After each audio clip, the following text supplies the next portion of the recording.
बोली सतगुरुदेव की सारी। यह संसार काल है राजा, यहां कर्म का जाल पसारा है, बड़ा प्रबल है। ये कर्म भूमि है, बाकी कोई कर्म भूमि नहीं है। कर्मगत टारे ना है टरी। आइए देखें, पहले लोग जब कोई समस्या होती थी तो अक्सर कहते थे भैया क्या लिखे, ये कर्मों का खेल है। यथार्थ में कर्म पर हमारे धर्मशास्त्रों में भी लिखा है और साहब ने भी कहा, कर्म कथाप कहो बखानी, जौन फांस अटके सब प्राणी। ये बहुत बारीक तथ्य है। कर्म सारणी बुद्धि उत्पन्न है।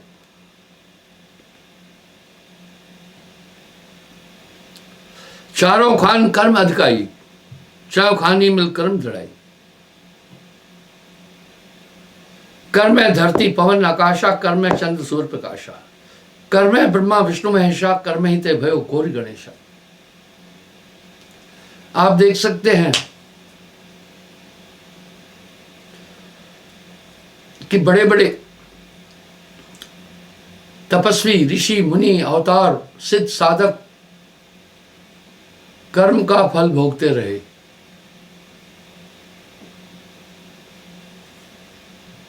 कर्म ही राम कृष्ण अवतारा, कर्म ही रावण कंस संहारा। ये सब कर्म का खेल है। कर्म ही ते वासुदेव घर आवा, कर्म यशोदा गोद खिलावा। आपके घर में जो भी आपके रिश्तेदार नातेदार है, ये सब कर्मानुकूल है। कर्म ही ते वन गऊ चराई, कर्म ही ते गोपी केल कराई। कौशल्या तब कर्म जो करिया, कारण कर्म राम अवतरिया। कौशल्या जी ने घोर तपस्या करके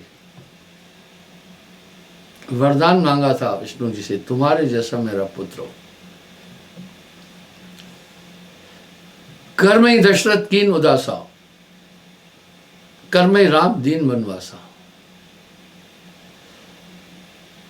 अगर आप देखें, जब राम जी को वनवास हुआ तो थोड़ा खेद मना रहे थे। वहां राम जी ने एक बात बड़ी प्यारी कही, बोला ये पहले से ही तय था, ऐसा होना था। उन्हें ज्ञान था, इसलिए वो बोल रहे थे ये ऐसा होना था।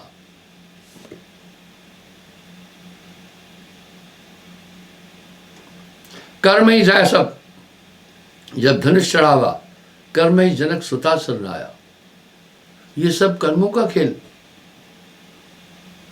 यह संसार काल है राजा, यहां कर्म का जाल पसारा है।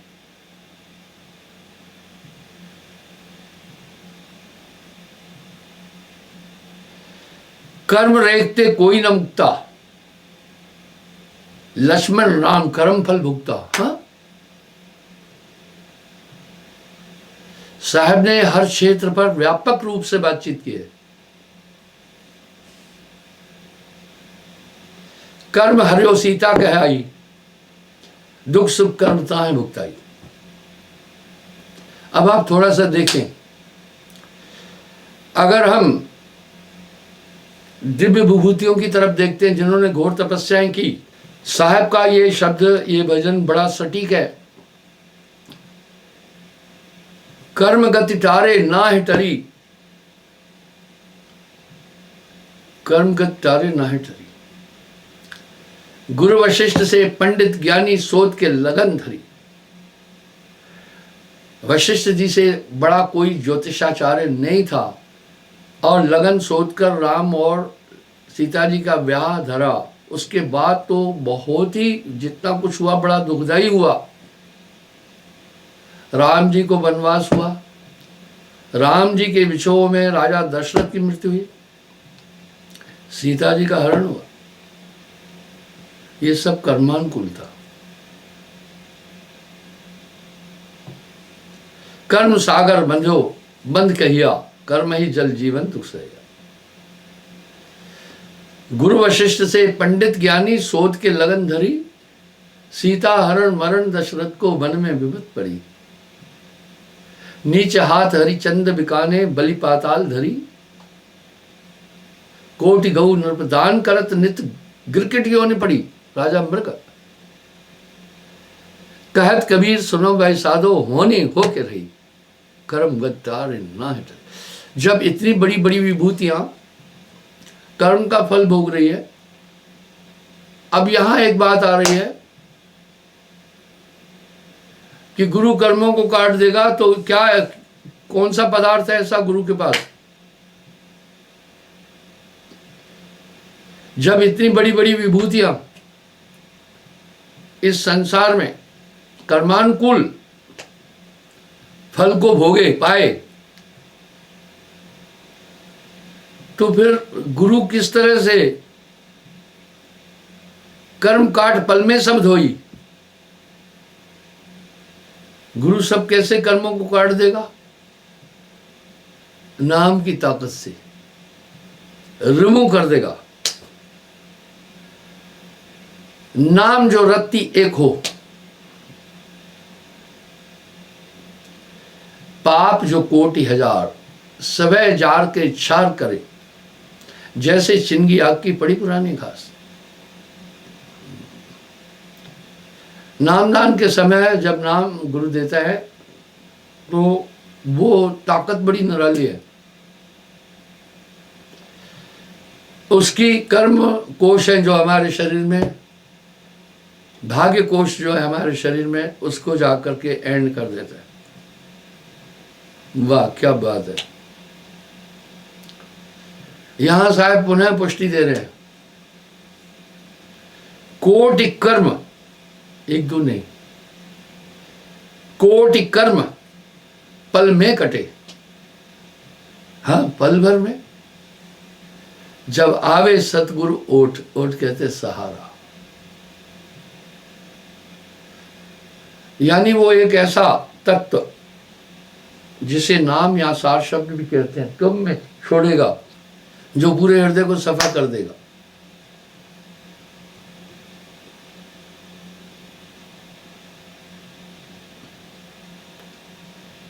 रुद्र राम कर्म कीन लड़ाई, भला मिलाप हनु भेंट चढ़ाई। अब आप देखें एक बात, ये राम रावण युद्ध थोड़ी था। साहब तो कह रहे हैं रुद्र राम कर्म की लड़ाई। अब साहब कह रहे हैं ये युद्ध तो रुद्र शिव जी और राम जी का था,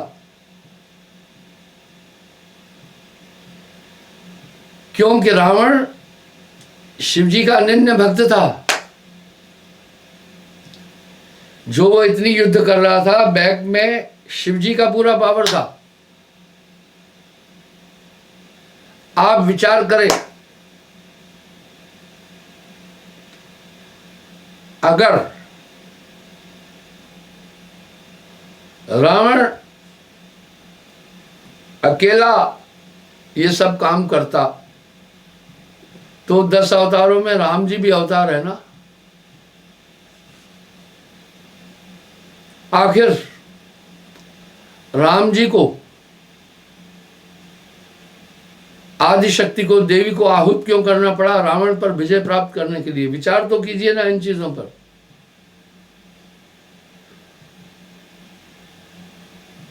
अभी भी आप देखो दशहरा मनाते, नौ दुर्गे का उन्होंने आह्वान किया था।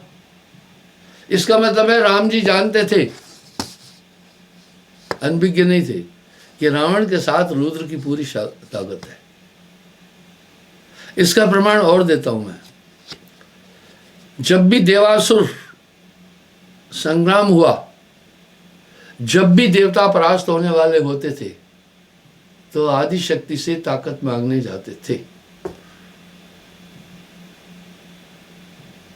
फिर प्रमाण आता है, जब भस्मासुर को यह आशीर्वाद दिया, जिसके शीश की तरफ हाथ करोगे भस्म हो जाएगा, तो भस्मासुर पहले ही शिव जी को भस्म करना चाह रहा था। तब विष्णु जी मोहिनी रूप के द्वारा उसी को भस्म किया था। आज भी पचमढ़ी में वो भस्मासुर कुंड है। इसलिए साहब क्या कह रहे, राम रुद्र राम कर्म की लड़ाई, ये लड़ाई तो शिव जी और राम जी की थी भैया।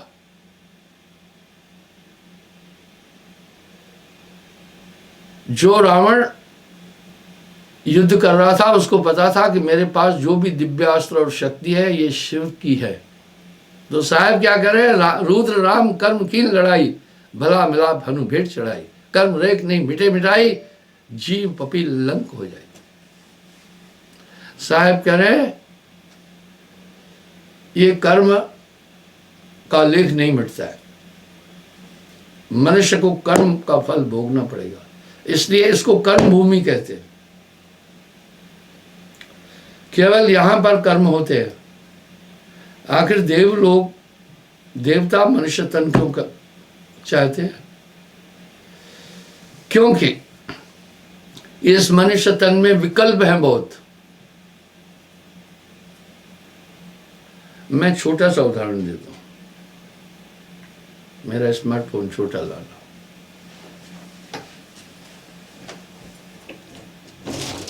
मनुष्य शरीर में बहुत विकल्प है। पहला तो इसमें 6 शरीर है।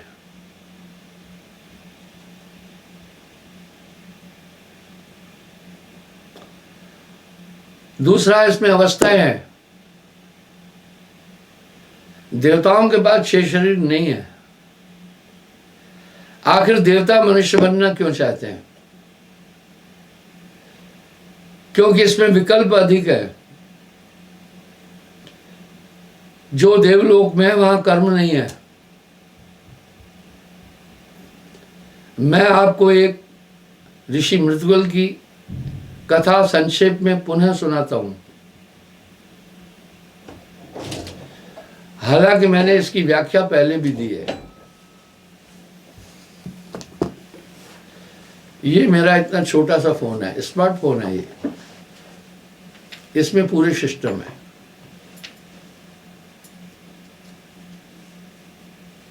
हल्का भी है। ये बड़ा फोन है।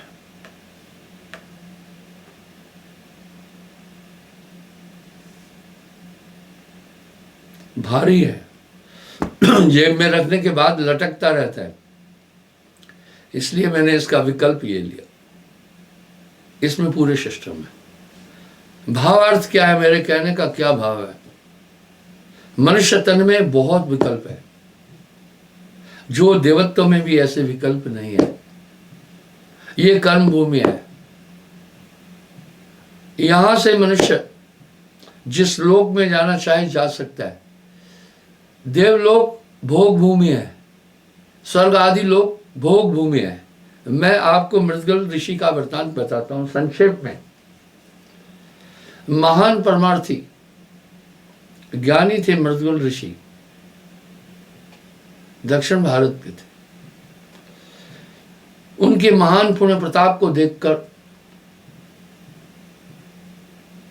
देवलोक से, स्वर्ग से देवदूत पुष्पक विमान लेकर के उनके पास पधारा। ऋषिवर को प्रणाम करके बोला, हे मृदुल, तुम्हारी जय हो। स्वर्ग से मैं तुम्हें लिवाने के लिए आया हूं। आपके महान पुण्य प्रताप के कारण आपको यह अवसर मिला, कृपा करके स्वर्ग में चलिए। मृदुगल ने पूछा,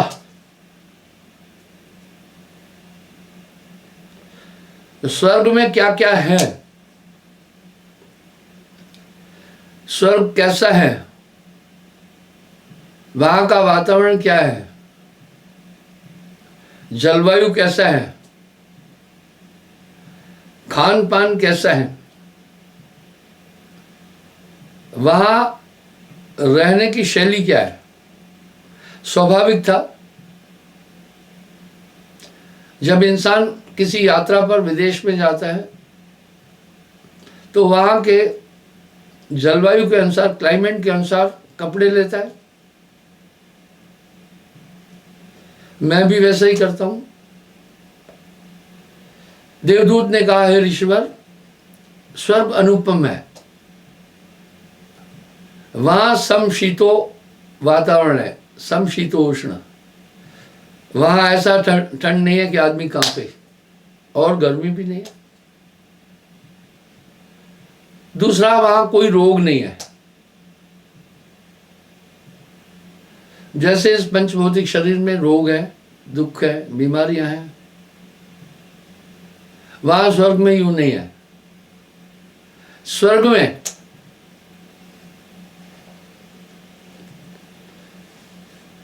हे ऋषिवर, नाना प्रकार के फलों के वृक्ष है, मनवांछित फल खा सकते हैं आप, कोई रोक टोक नहीं है।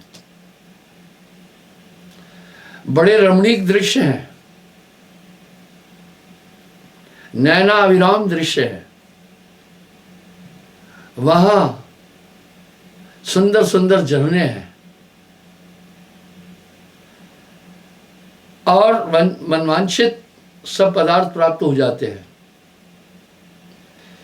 देवदूत ने बड़े लंबे विवरण के साथ में मृदगल ऋषि को स्वर्ग की स्थिति बताई।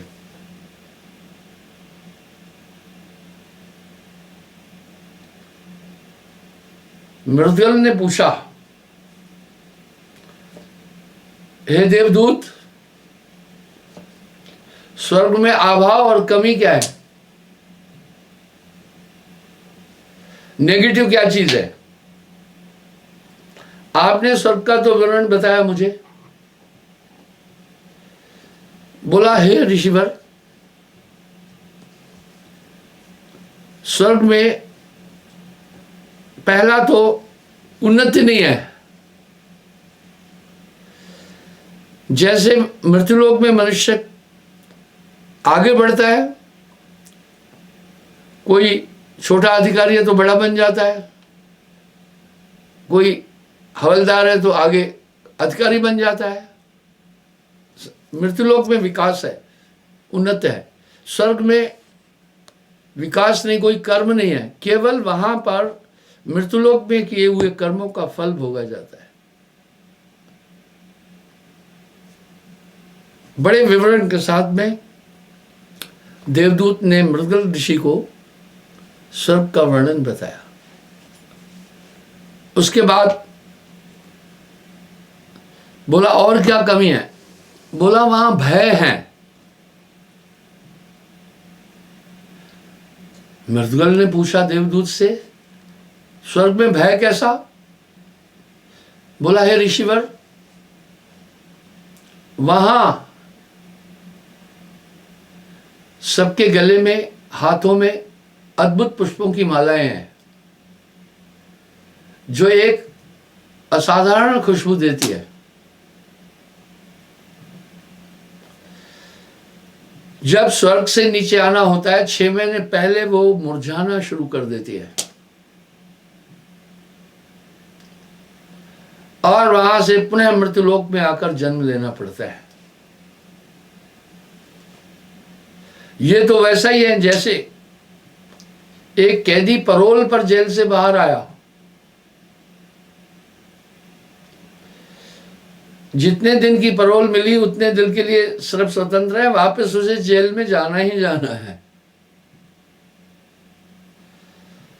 मृदगल ने कहा, हे देवदूत, तुम्हारा धन्यवाद, तुमने मुझे स्वर्ग की पूरी स्थिति का विवरण दिया। जाओ, मैं स्वर्ग को नहीं चाहता हूं।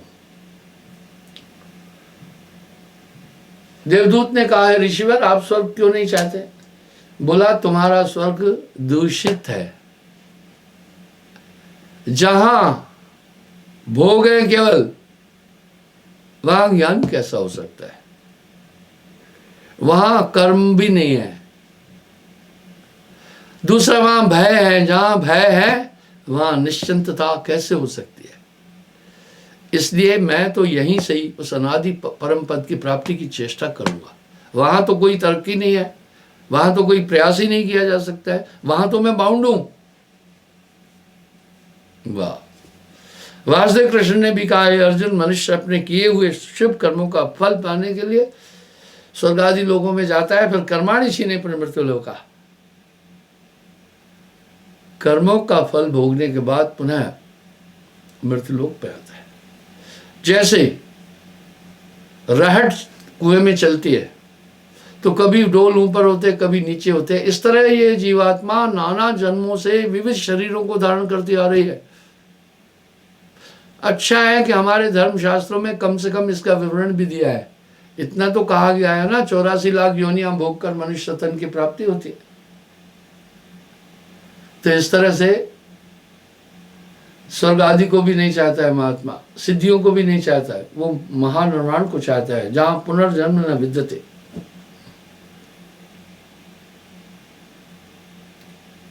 मुझे एक वृतांत और याद आया।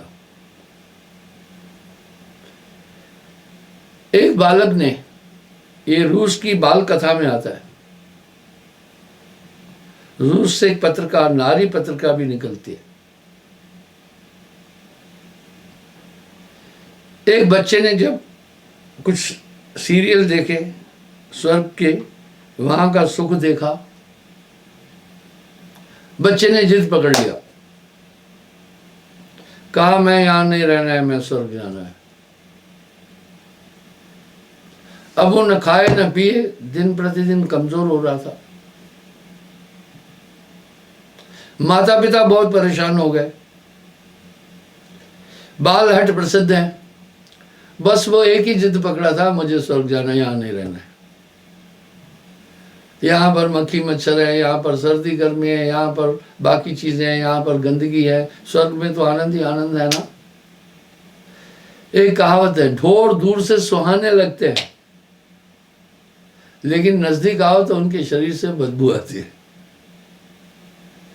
इसलिए स्वर्ग नरक आदि तो अज्ञानियों के निमित्त ठहरा है, संत लोग इस पे नहीं उलझते हैं, वो उस परम धाम की प्राप्ति चाहते हैं जहां से पुनर्जन्म न विद्यते। तो बालक ने बड़ा जिद पकड़ लिया। आखिर में माता पिता उसे मनोवैज्ञानिक के पास ले गए। मनोवैज्ञानिक ने कहा मैं इसका इलाज करूंगा, समय लगेगा। मनोवैज्ञानिक ने एक एकांत बंगला था कहीं दूर दराज जंगल में, उसको हायर किया, बोला इसको यहां रखेंगे कुछ दिन। मैं बीच में एक बात और बताता हूं। ब्रिटेन में, यूरोप में, विदेशों में घूमने से ज्ञान जरूर प्राप्त हो जाता है। जैसे आप देश के विविध प्रांतों में घूमते हैं, वहाँ की कल्चर, वहाँ की संस्कृति, वहाँ का खान पान, वहाँ का पहनावा, वहाँ की भौगोलिक स्थिति का आपको पूरा ज्ञान हो जाता है। इस तरह विदेशों में घूमने से उनकी जीवन शैली, उनका रहन सहन, वहाँ का क्लाइमेट, वहाँ का टाइप ऑफ कस्टम समझ में आता है। तो वहाँ यूरोप में, ब्रिटेन में शहर में जमीन सस्ती है, गांवों में महंगी है। धारणा यह है कि शहर में मैक्सिमम लेबर लोग रहते हैं जो कामगीर है। मैं बर्मिंघम भी गया, जैसे हमारे देश की औद्योगिक राजधानी बंबई है, इस तरह ब्रिटेन की है बर्मिंघम। तो मैंने कहा गांव में कहीं जमीन आश्रम के लिए देखो ले लेते हैं, 5-5 लाख रुपया 2-3 घंटे के लिए सत्संग करने के लिए वहां खर्चा करना पड़ता है।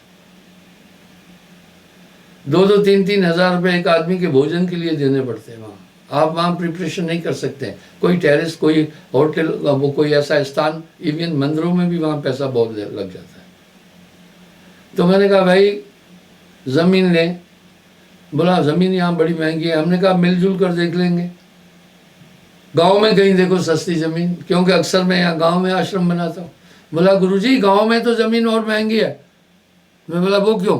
बोला गांव में क्लाइमेट टॉप है और बड़े बड़े लोग गांव में अपना बंगला बनाकर एंजॉय करते हैं।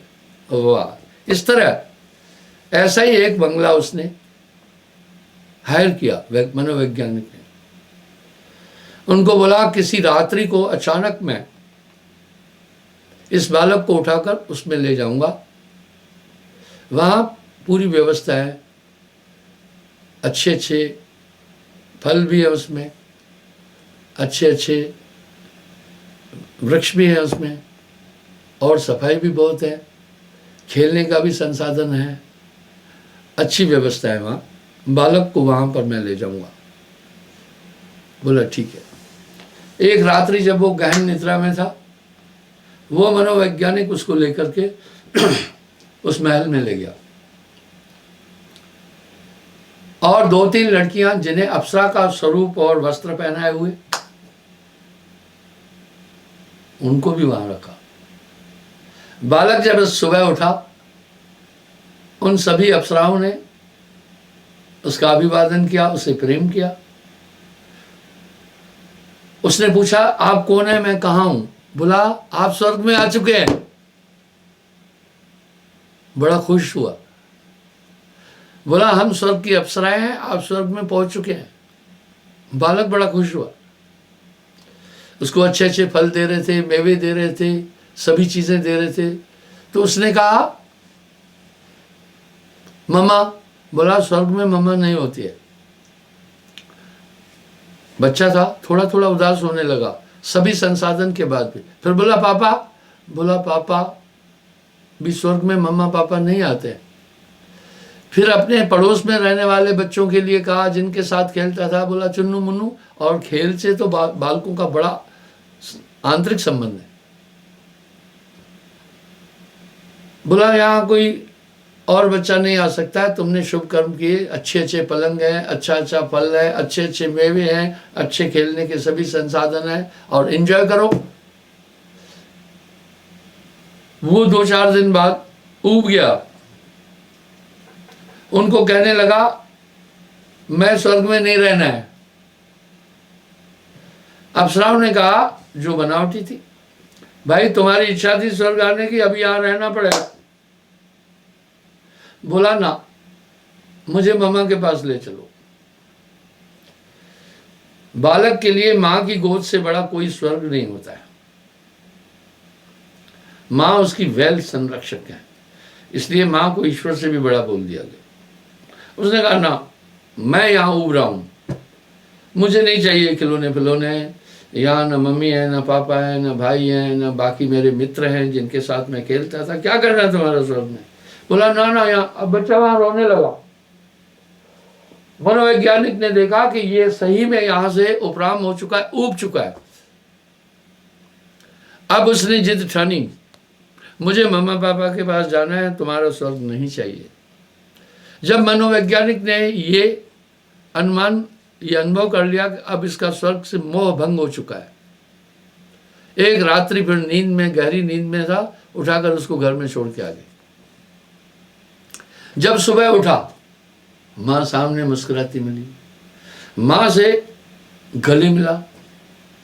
बोला मां अब मैं कहाँ हूं? बोला अप्सराएं तुम्हें यहां छोड़ के गई स्वर्ग से, तू वहां रो रहा था। बोला मम्मा कभी नहीं जाना है मैं स्वर्ग में। वाह। बोला क्यों नहीं जाना? बोला मम्मा वहां तुम्हारी जैसी प्यारी मम्मा भी नहीं है, और वो अप्सराएं हैं, खुशबू हैं, फलाना है, ठिकाना है, खिलौने हैं, वहाँ न मेरा वो मित्र पड़ोसी जिसके साथ खेलता, वहाँ तो मैं बाउंड हूँ, इसलिए मम्मा मैं स्वर्ग में कभी नहीं जाना। वाह, ये प्रसंग क्यों बता रहा हूँ? इस तरह कुछ लोग स्वर्ग की आकांक्षा करते हैं।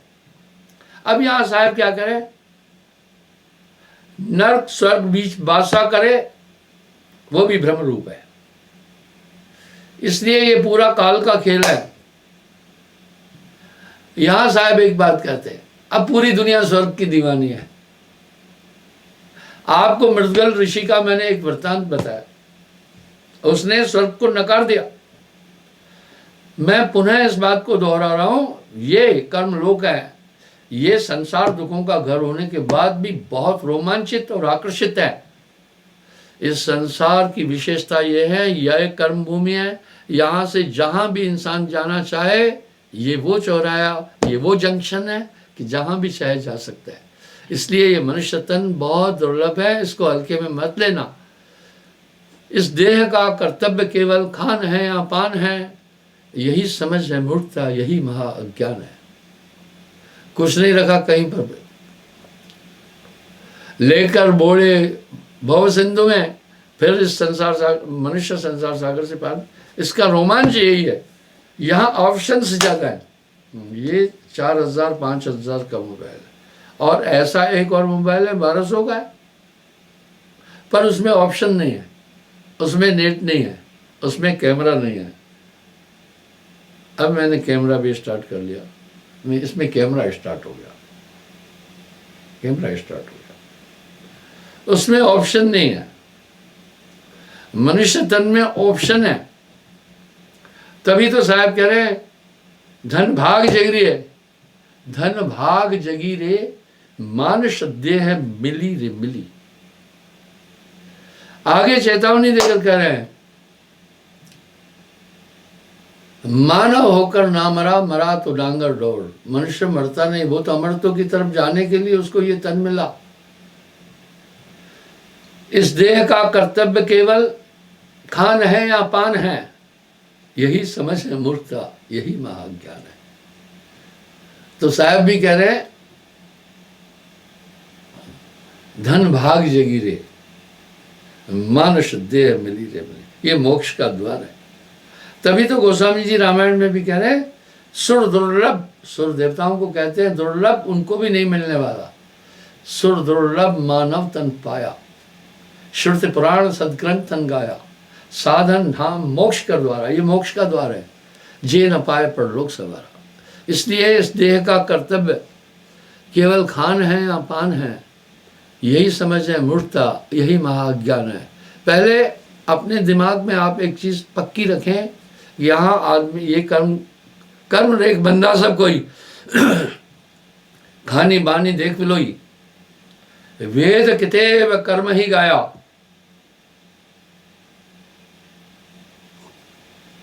वेद कितेब भी कर्म की व्याख्या कर रहे हैं। सदगुरु मिले तो भेद बतावे, कर्म अकर्म मध्य दिखलाए। कर्म अकर्म मध्य जो सोई, सो निष्कर्म अकर्म न हुई, वो निष्कर्म की बात की।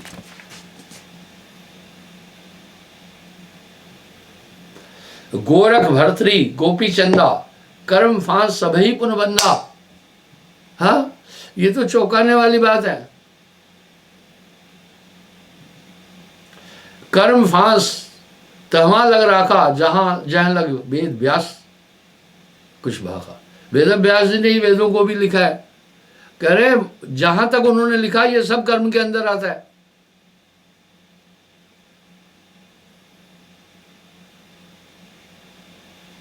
कर्म अकर्म भूल जो करे, गए मूल सो कर्म न पड़े। इसलिए साहब एक बहुत गहन बात कह रहे हैं। पहले बनी प्रारब्ध, पाछे बनी शरीर, और कह रहे कोटि कर्म पल में कटे, जब आवे सतगुरु ओट। करोड़ों कर्म पल में कट जाते हैं जब सतगुरु की ओट आती है।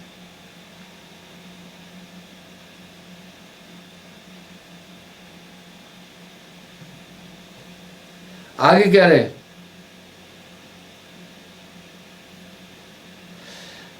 वैष्णव होए करे खटकर्मा, वेद विचार सदा शुच धर्मा। कथा पुराण सुने चितलाई, कर्मे सुमरे बहुविध भाई। विष्णु सुमरत पावे विद कियो, सो निष्कर्म विष्णु नहीं भयो। हाँ, कह रहे विष्णु जी निष्कर्म नहीं हो पाए। कर्म की डोर बंधा संसारा, क्यों छूटे उतरे भव पारा। एक अभंग एकादश करे, तन छूटे वैकुंठ है तरी। अगर आप वैकुंठ में भी जा रहे हैं, फिर क्या करें, यह वैकुंठ नेस्त्र होई, अंत कर्मगत प्रलय होई। ये बहुत बारीक आइडियोलॉजी है साहब की। समझने की जरूरत है। योगी योग कर्म को साधे, क्रिया कर्म पवन अवराधे।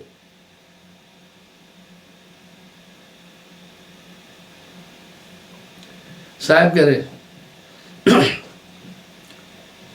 योगी लोग पवन को साधते हैं, भुगते कर्म देह पुन धरिया, पुनर्जन्म विदते।